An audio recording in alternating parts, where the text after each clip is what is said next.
Ayan mga ka-friends, kanina lang ay nandito ako sa sa school at kami ay may meeting. Ayan nandito na ako nakarating at ang school mga ka-friends ay nandoon sa baba at ito'y mataas. Yan, maganda kasi yung dito mga ka-friends, ang kalupaan may mababa at may mataas. So, di ba? Ayan. At ako'y bababa na dito. Alam niyo ba mga ka-friends, ngayon ako nakarating dito kasi nung nakaraan dito sa kabila ang aking anak.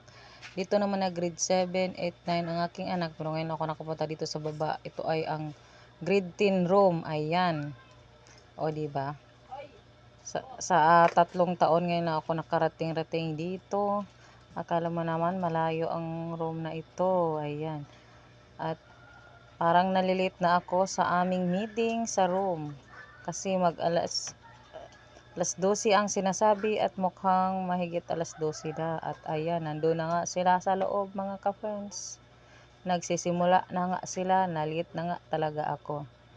At ayan na, sa loob na ako talaga. At ayan ang pinag-usapan namin dito kung sino maging president, vice president mga ka-friends. At syempre yung mayroon kaming babayarin. Kasi naman yung kanilang room ay isa lang ang electric fan. So kailangan naming magbigay ng pangdagdag. So ayan. Syempre pag-usapan talaga yan para makasunduan, para mas kung okay sa lahat.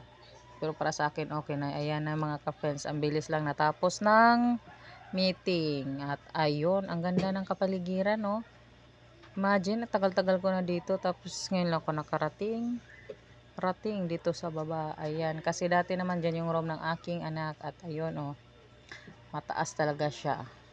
Tayo mayroon pa namang malunggay dyan. O diba yan yung ang malunggay. Dati nanghingi ako dyan ng malunggay. Hanggang dyan lang ako sa may malunggay. Ang ganda talaga ng kapaligiran dito sa school. O diba? Ang daming mga tanim. Dito pa yung ang taas ng flagpole nila. Ang ate nyo ay aakyat na sa hagdanan at pauwi na ako mga ka-friends. At dito talaga kami nadaan sa mini forest kasi mas mabilis lang to shortcut doon sa aming bahay. At itong mini forest mga ka-friends ay mataas to na lugar at ang aming bahay ay doon lang sa baba mga ka-friends. Ayun lang sa baba, ayun yung bahay. Yun lang mga ka-friends for today's video. Bye bye. Please share, like, and comment. God bless.